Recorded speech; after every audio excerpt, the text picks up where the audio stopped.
Hi, good evening, everyone. Shiro's again here. Welcome to our podcast channel, CHATZ. And as promised, we'll be having another fantastic, magnificent, amazing gentleman with us as invited by Benny during our last session. Guess who is none other than Nazaruddin. Yes, How are thank you, you, my thank you. brother? Thank you very much. I'm good. Thank you for the invitation. So, today, our audience are so excited. Yep. We received a lot of comments from our previous session.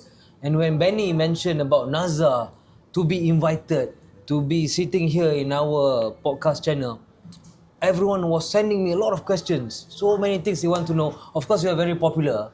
And everyone all over the country is so familiar with you. We have been traveling a lot, talking about Toastmasters and talking about your career. So, but some of them also still would like to know more. Siapa Naza ni? Who is Naza? So, maybe can you share a bit? Where are you actually from, Naza? Where are you from KL or? Okay. I'm actually from Kuching, so I grew up in Kuching. I'm a Kuching born and bred, stayed there for about 17 years before I went abroad to study. Ah, right. In which part of Kuching? I actually stay in a place called Batu As Kawah. though I know it. Betul lah. I'm like, tak apalah. Since you asked the question, Batu Kawah, which is a town 1 kilometer from Batu Tiga, Okay. which is about 15 minutes away from city centre, which is Kuching Central. So, from small you were in Kuching. Yeah. So your school, you studied in Kuching? I'm a Lasallian, so I studied at St. Joseph for about 12 years of my student life. Yeah. Ah, right. And then with your siblings? So my mom remarried when I was 10, so I have one younger brother and one younger sister. So we grew up together as well. There. All in Kuching? We moved to KL since lah. Ah, right. So when did you move to KL? I moved to KL after I came back from my studies. So upon the first year, a quick background, so I got scholarship for Petronas. So Petronas offered me a job in KL. So I moved to KL. Then after that, within a year or two, I moved my family to KL as well. Yeah. Oh, when you mentioned about your studies after secondary school, where did you continue your studies? Okay, good question. So I actually studied in Japan. So I was in Japan for 6 years. 6 years. So you speak Japanese? Dekimasu? Nihongo sukoshi hanedemasu. 話せますよ。はい。じゃあ、日本語で話しましょう。少しhanedemasu. すごいですね。すごい。Wakarimashita. Okay, I learned a little bit lah. But now it's interesting. Okay. So which part of Japan was that? I studied in Tokyo, Japan. In Tokyo, Japan. So what course did you do? I did economics in Keio University. Yeah. How was life in Japan? Life in Japan, okay. So maybe a bit of disclaimer here. Under the scholarship, Disclaimer. So under the scholarship, I am not supposed to work. So I hypothetically pursue experiential learning in a few ventures. For example, in postal services. He's justifying. It's hypothetical. Hypothetical experiential learning in postal services. So I did floral arrangement. Arrangement? Correct. Hypothetically. Okay. And I also did subway waitering. I did Malaysian restaurants. So the whole idea was when I was there, I wanted to experience how a local would experience. So being able to be in part-time work, interacting with the locals, giving a bit of learnings about human beings as well as... How is it living in Japan? Japan, expensive. Expensive? Japan is expensive, yeah.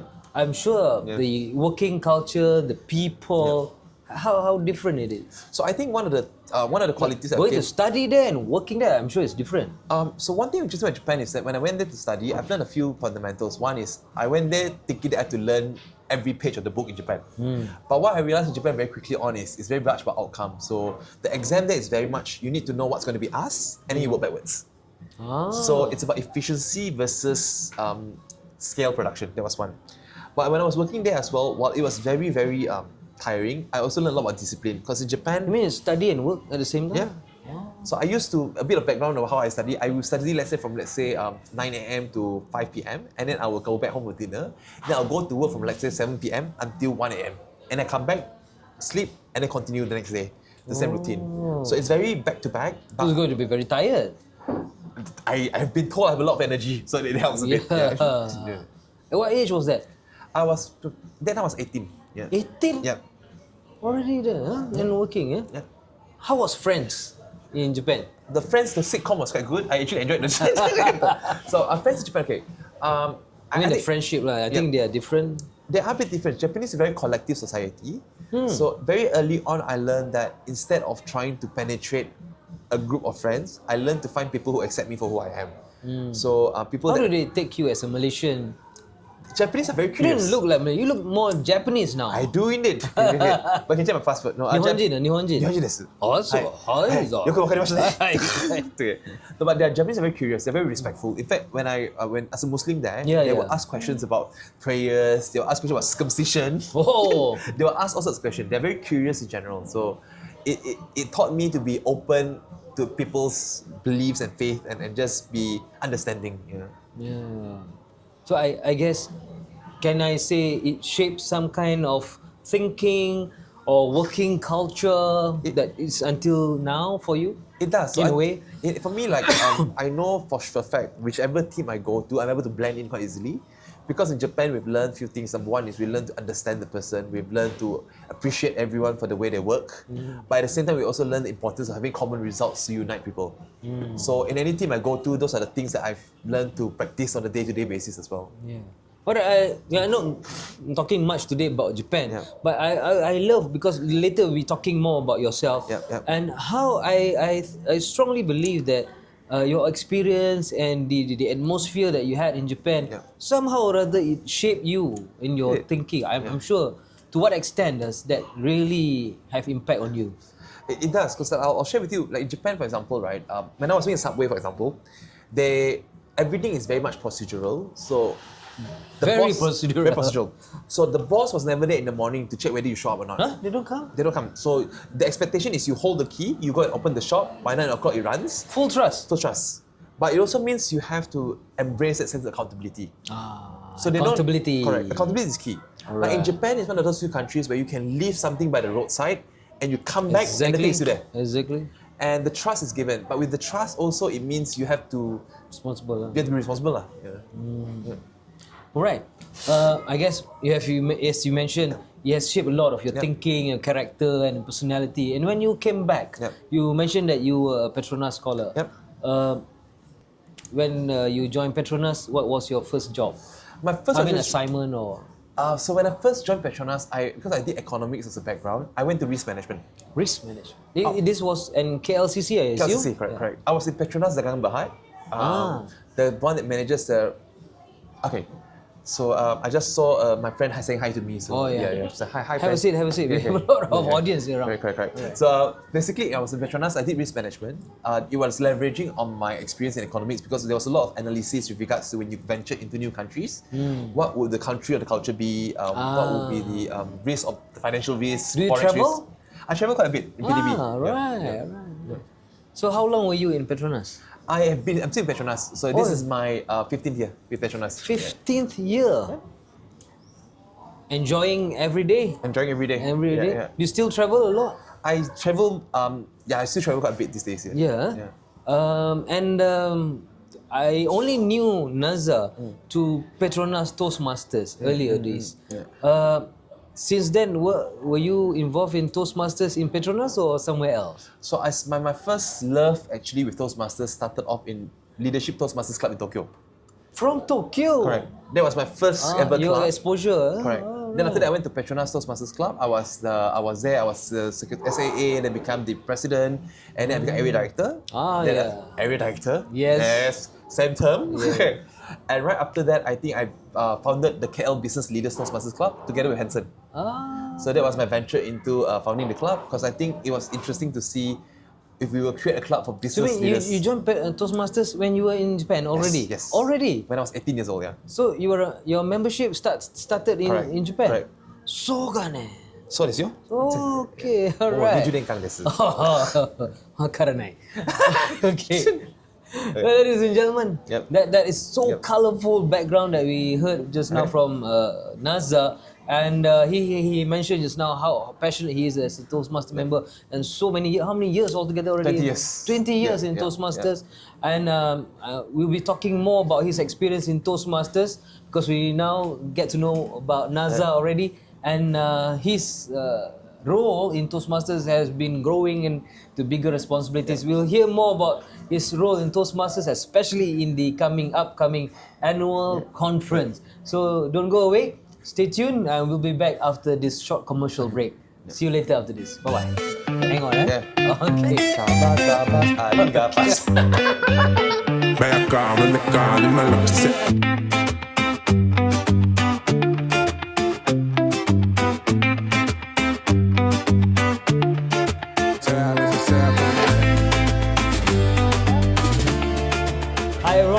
let's continue our session. We are back here. Thank you for staying with us.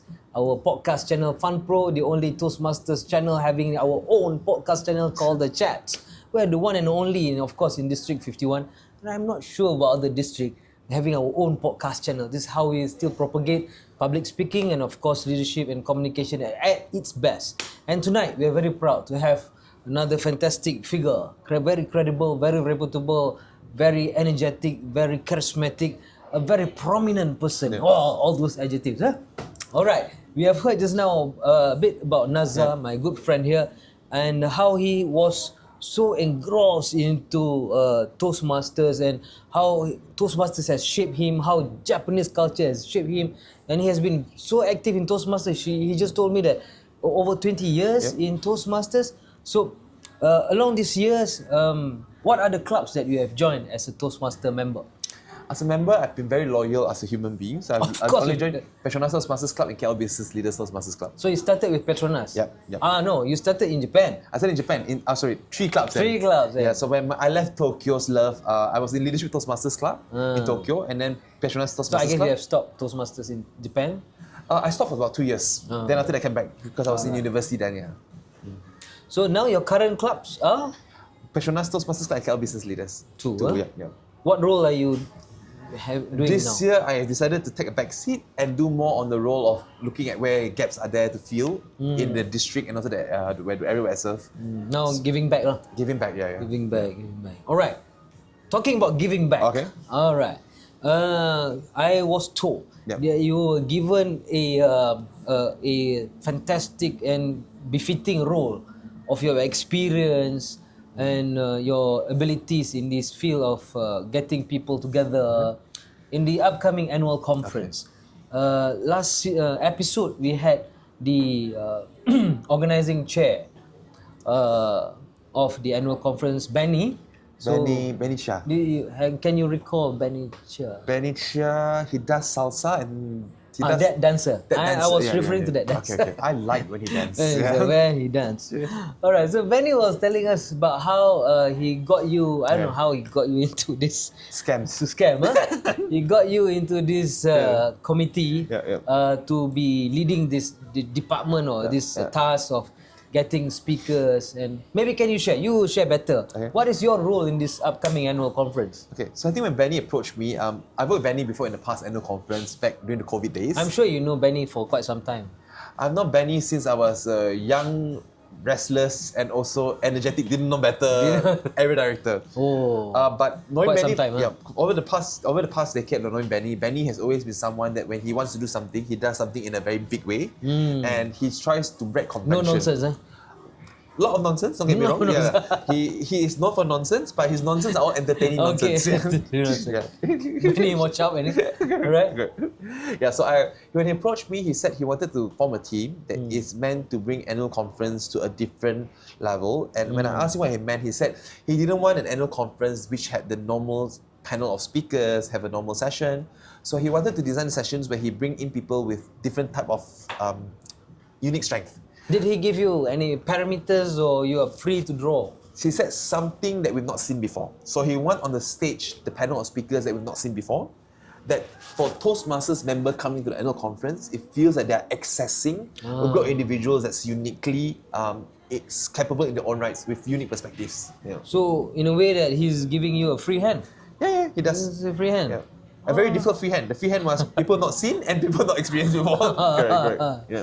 So what would be your approach in approaching the speakers or talents that you will be bringing in?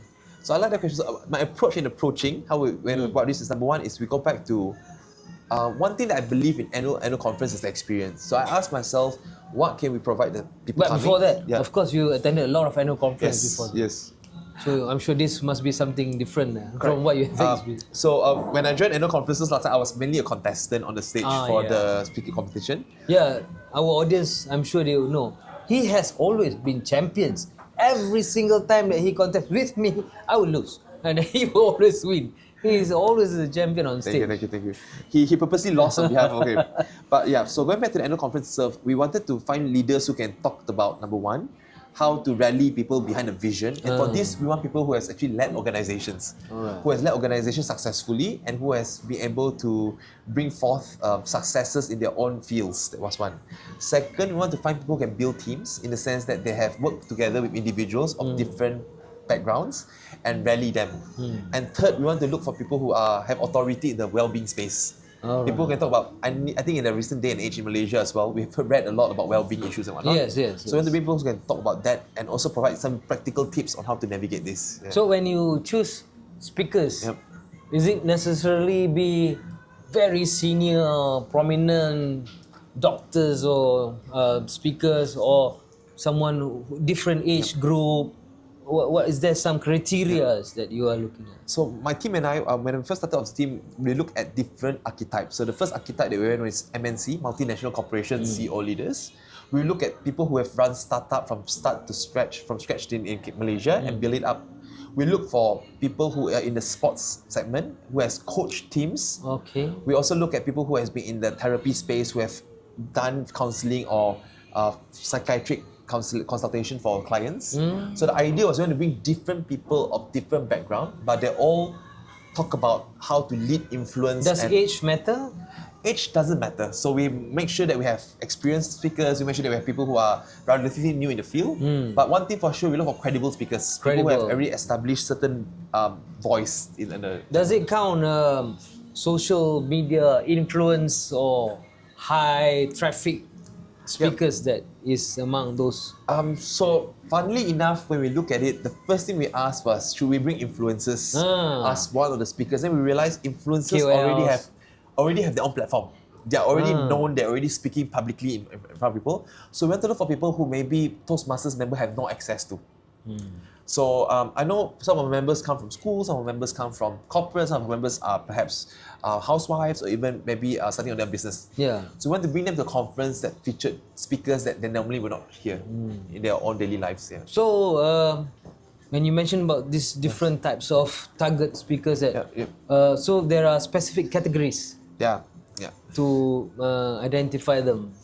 You mentioned just now sports. So we have sports, we have therapists or psychiatrists, we have MNC, multinational CEOs. We also look at people in the regulatory space who are policy shapers. We also look at Toastmasters members who are experienced, who perhaps have something to give back. We also look at broadcasters and journalists. So that would be very colourful. The idea very is colourful. If you look at it, Shairos, across this board, right, you will notice something similar with all of them. It all goes back to communication. They're all great communicators and influencers in their own right. Of course. When you mention about this different category of speakers, have any of them confirmed coming? As of today, we have about 2 to 3 confirmed already. Alright. But what we do is we wanted to not release the names until January next year. Not very far away. Not very far away. Reason being is because we want Any people names? I know, cannot. Benny will kill me. But I know a friend of mine, Shairos, is coming, and he's also organizing the Malay Kampung experience as well. Yes. Okay. Since now we heard a bit about the speakers, I mean, it's not that a huge secret. It's going to be out very soon. So I believe Naza has worked hard with his team. The team has identified speakers. It's just a matter of locking these people, the dates and the time.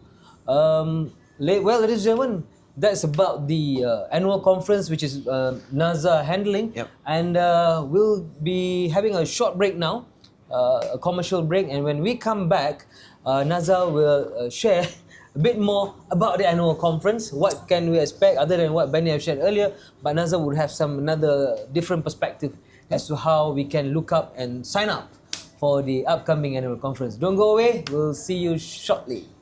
Okay? Hang on, don't go away. Boleh. Don't go away.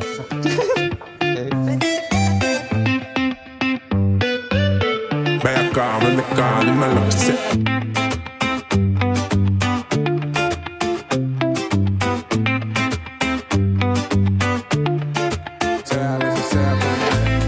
Hi everyone, we are back here in our podcast channel, CHATZ, the one and only podcast channel in District 51. If you want to get yourself very popular, join this session. A lot of very popular people are waiting, queuing up to be very popular when they join our podcast channel.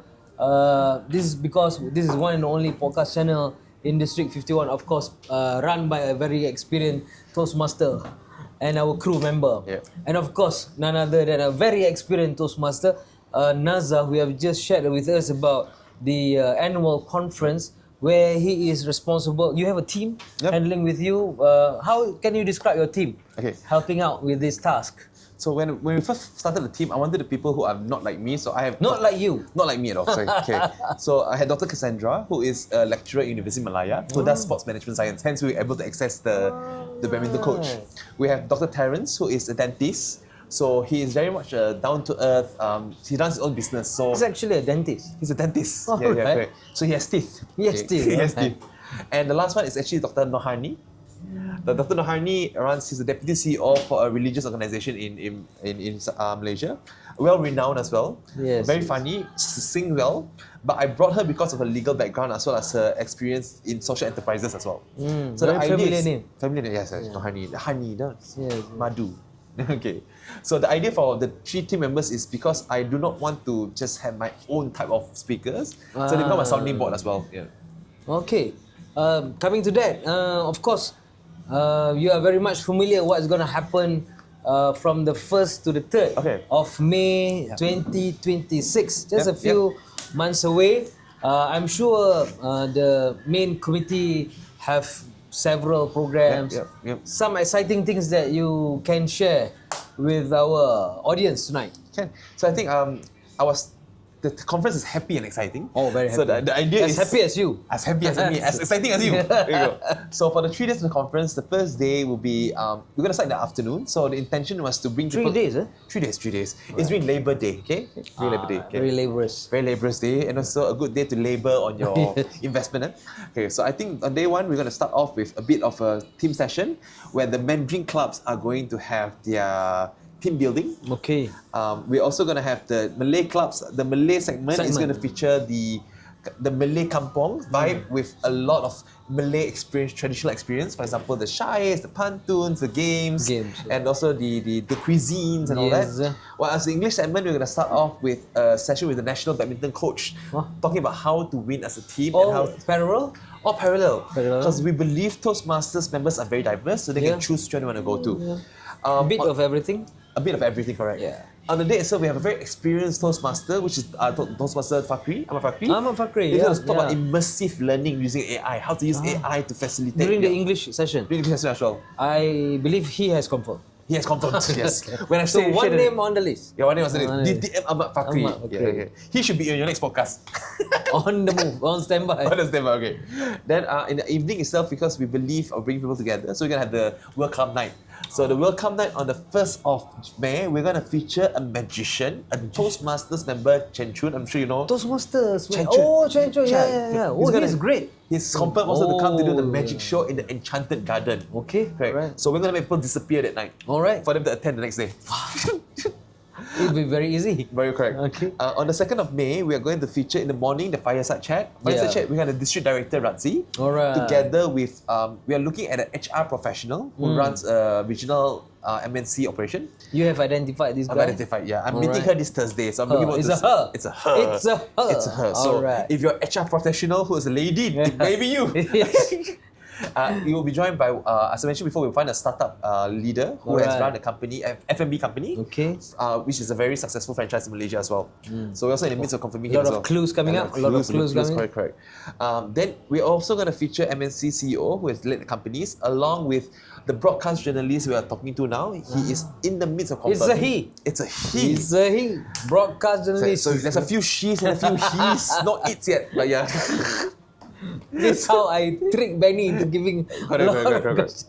In the afternoon itself, we are looking at having afternoon is we'll have a bit of skills based. But I'm sure there are lunch break and tea. Of course there is. And I must tell you, the lunch break, the tea, because the venue is at Berjaya Times Square Hotel, you can only imagine how delicious the food will be, how exquisite the venue is going to be. The location is fantastic. The location is fantastic. Right in the middle of Kuala Lumpur. Well connected. Monorails, roads, pavements. Of course. So, Easy parking. Easy parking. Yes. Yeah, affordable parking, not like KLCC. Affordable. Affordable parking, right? Yeah, the connectivity is important so that people can come. Suddenly the whole conversation is about, yes, Berjaya Times Square is very connected indeed. Yes. Speaking of connections, Yes. on the evening of the second day, we're going to have the gala dinner. Gala dinner, the theme, I'm not sure if you've heard the theme, it's Oscars. Oscars, yeah? Yeah, it's about black tie event, so it's about you bringing your best clothes and dress up, you dress up. Correct. Alright. On the third day, on the 3rd of May, is where the competition is going to be. So the speech evaluation contest. Of course, you're not competing this time. I'm not competing this time. We let the younger ones and the vibrant ones and the older ones. Sudah tua lah. Sudah tak muda. Tak muda, okay. As well as we're going to have the public speaking competition as well, international speaking competition. Okay. So that's where we see the best of the best compete. So 3 days, and it's going to be at Times Square. Ooh, it's going to be jam-packed full of activities, fun activities. Yeah. I was told families are also coming. Families also coming, so I'm pleased to inform some of the segments will also allow for families to access as well. Yeah. For example, my dear friend Shairos. Yeah. You are Shairos. We are going to allow for family members because it's Yeah. Berjaya Times Square Hotel. Some of you may come for shopping, some of you may just want to go into, just check out the venue. Yeah. And maybe also check out the Malay kampongs. And for kids particularly, get to learn about Shai and all that. Activities, yeah. So it's quite a fun thing as well. For Yeah, families are allowed to come, yeah. So at least parents can get their families together, and then the spouses will not be asking, where are you going this weekend? Where are you going this weekend? So they can tag along together. And also, talking about the conference and the venue itself. Again, many conferences, they talk about venue, where is it held. Why do you think Berjaya Times Square is an attraction itself for the conference? Maybe I'll share a bit of story, right? So when I was very young, when I was 18, actually I was 15. Oh, the that's first very young. place I came in KL was Berjaya Times Square. Oh. And I remember this place because when I went to Penang for competition, in the transit back from Penang, I told my family I was going with my teacher. I told my teacher I was going to see my family. So I left the airport, I came to Berjaya Times Square on my own, and I remember the iconic indoor theme park. Still here. Still here. And I also remember having lamb chop in one of the restaurants in Berjaya Times Square. Wow. And I remember telling myself at that point in time as a young boy here, this feels like KL. It felt like KL. It pushed the impossible. It had a theme park in the building. In the building. The largest indoor theme park in Malaysia. In Asia. In Asia, sorry. In Asia. Yep. And I also remember the food and beverages here was exciting. A lot of food and beverages. And also the shopping was incredible. Yeah. So being able to come back to do annual conference in Times Square, a place where I feel there's vibrancy, there's excitement, it's a good combination of tradition meets modernization. So I think this is the perfect venue. Thanks. Yeah. I think with the explanation by Naza just now, it shows that by having fantastic array of a program, well crafted, of course, spearheaded by Naza and his team, and is curated by the master planner Benny. Each segment is carefully planned and executed professionally by professional heads of committees and like Naza. I'm sure the components itself will be attracting a lot of. Do you expect a lot of signing up happening? So, unfortunately, we only have space for up to 400, 500 packs. Oh, but the demand is so much. So high. It's like, what can we do? But I'm sure if you sign up now, you can get a slot. So what I want you to do is I want you to scan the QR code here. All right. Yes. The QR code here. It will be up here. It will be up here. So scan the And QR call code this now. number here. Yeah, call the number here as well. Call the number here. You're putting a lot of pressure to my crew. Okay. To produce all these things. So remember, the QR code is here. Yes. And the number is here. The number is here, yes. It's here. And please contact this number for you to sign up for the annual conference. Yes. At this rate. At this rate. At this rate. At this rate. It'll be everywhere. Okay.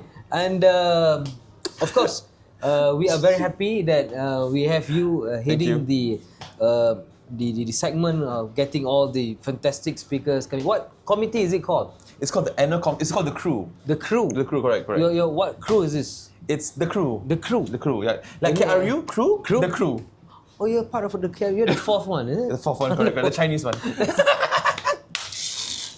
Okay, so ladies and gentlemen, friends of Fun Pro Chats podcast, we are so looking forward to this annual conference curated by Benny and the team, and of course tonight we are so happy to have you, Naza. Thank you very much for sharing. And of course we will be inviting more speakers talking about the annual conference, about Toastmasters, and of course sharing their leadership in their Toastmasters journey, how they are giving back to the society, how they're giving back as a Toastmasters, and Naza as a person who has experienced a lot in organizing conferences and events.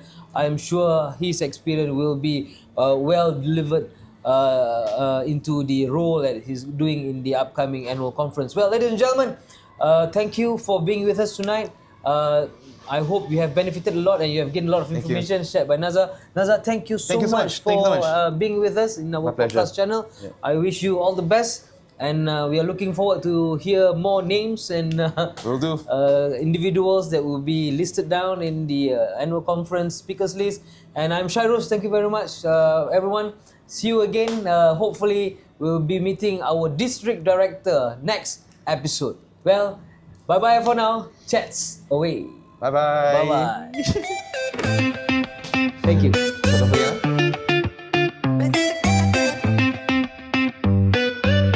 Back on the car in my love set.